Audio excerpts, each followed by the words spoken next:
A customer asked me to make a 25 pocket long wallet, so this video walks you through the process. I sped up my raw footage 8 times to show workflow, but I have demonstrated all of the techniques I use in greater detail in my previous videos. So if you are interested in leathercraft, please like and subscribe.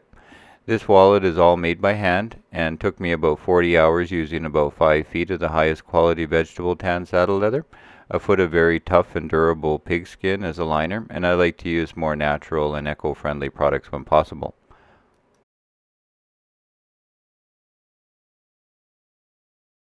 I start by drafting the pattern in AutoCAD, then cut the pattern pieces out of 1/8 of an inch acrylic with a laser printer and use them as cutout templates that I cut around with a hobby knife.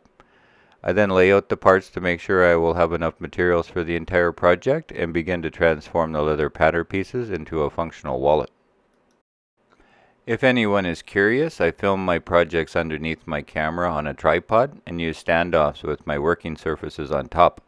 I use marble slabs, punching blocks, and small cutting mats on every project, as well as a heavy-duty set of dividers, an assortment of detailed edge bevelers, awls, rulers, 5mm stitching chisels, punches, and skiving knives.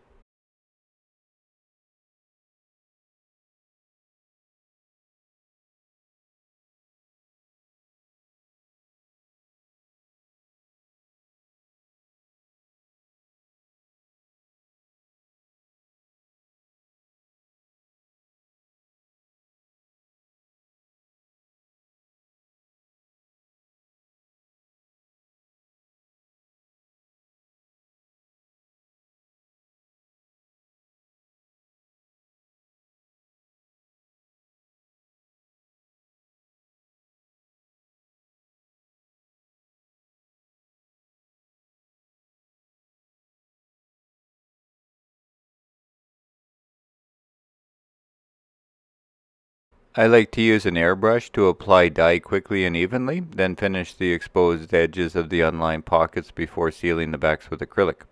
I use a heavy piece of glass with round smoothed over edges as a burnishing tool to compress the fibers and make the backs as flat as possible. Then apply a little conditioner on top.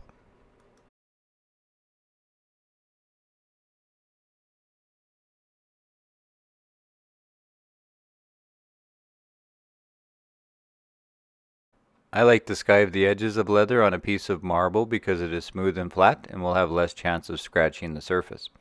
Since all of the pockets are made from very thin 2-ounce strap leather, I am very careful not to cut through the natural edge.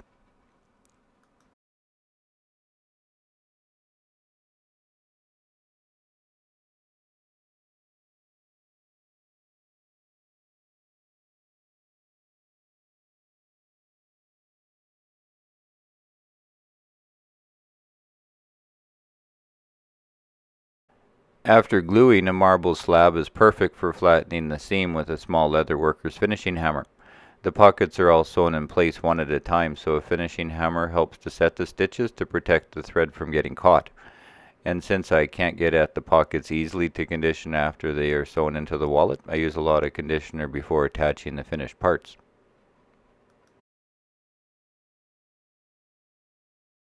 The acrylic pattern pieces make excellent glue-up jigs, and small electrical clips help to create a strong bond.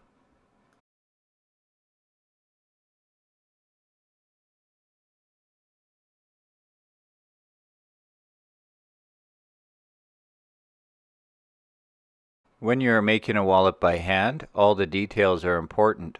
Taking the time to sand off the dried glue with sanding sticks and rounding over the edges with an edge beveler will improve the function and appearance of the wallet.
The attachment tabs on the pockets are designed and cut slightly larger, then trimmed after the pockets are sewn together.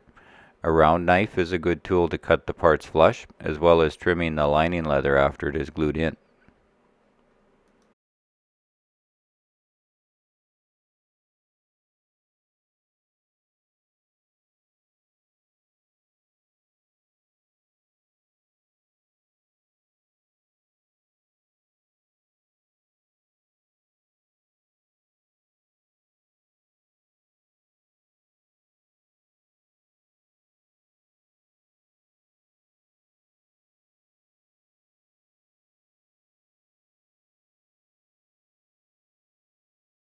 Gluing is an important part of the wallet making process, so the acrylic pattern pieces are used as glue-up jigs to help keep the parts square while drying, and wooden dowels are useful to smooth out any air pockets when gluing around a curve.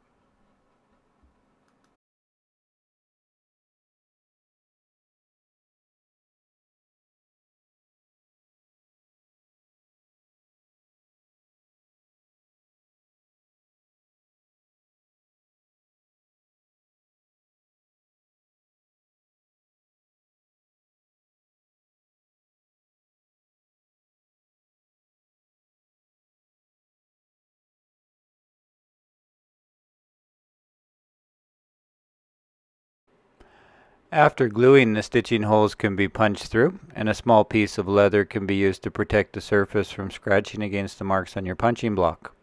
You can also mark the stitching holes before gluing and punch the holes through with a stitching awl.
A technique I like to use is to glue and stitch around a curve to help keep a natural shape as the wallet is being used.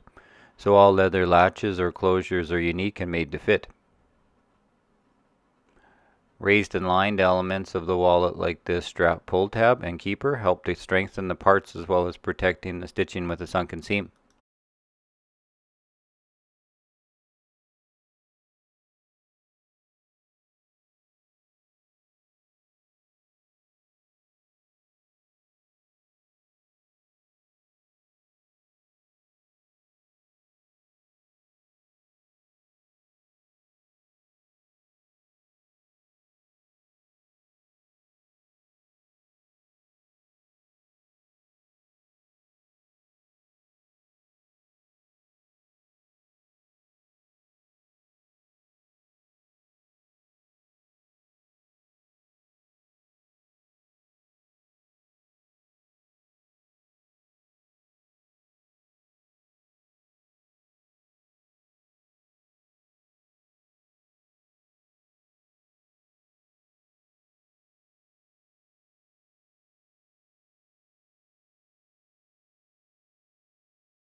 Trapping the thread before gluing, then punching the holes through with an awl is better than trying to line the holes up.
I like to finish the edges by sanding flush to remove the spilled glue, then bevel the edges, color the edge with dye, and burnish with a slicking agent before applying edge paint.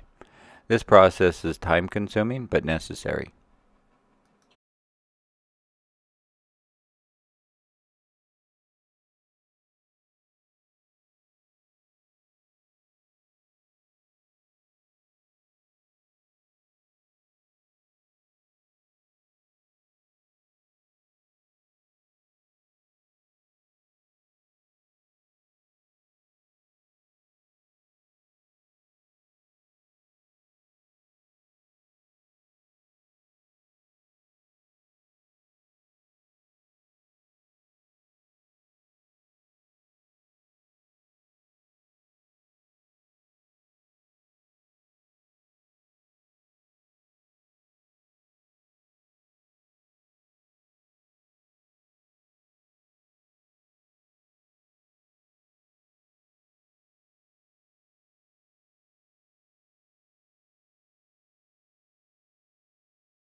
Conditioning the wallet changes it from building materials to a soft and supple, better functioning wallet that improves with age as it patinas.